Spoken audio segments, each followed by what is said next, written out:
ঈদের দিনও সকালবেলা, আমি ঈদের দিন আজ ঈদ ফজরের নামাজ পড়ে আমি টেইলারের দোকানে দাঁড়ায় ছিলাম।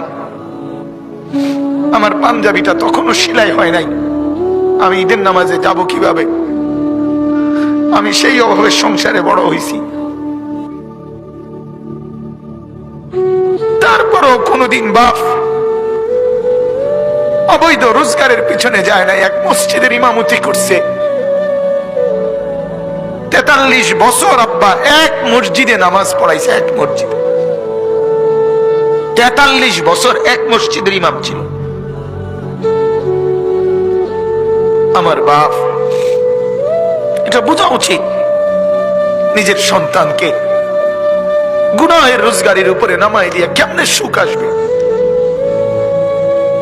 নিজের ঘরে হারামের সুদের টাকা, ঘুষের টাকা, চুরি টাকা, ডাকাতির টাকা, ওজনে কম দিয়ে ঠকবাজি করে, প্রতারণা করে, মিথ্যা বলে, ধোঁকাবাজি করে, নেশার সামানা বিক্রি করে, মদের উপকরণ বিক্রি করে, জুয়ার সামগ্রী বিক্রি করে, মানুষকে ঠকাইয়া প্রতারণা করে, মিথ্যা বলে যে টাকা আপনি ঘরে আনলেন, আপনি অনেক মানুষকে কষ্ট দিয়ে আপনার ঘরে সুখ আসবে কেমনে বলে? আল্লাহ আমাদেরকে বুঝার তৌফিক দান করুন।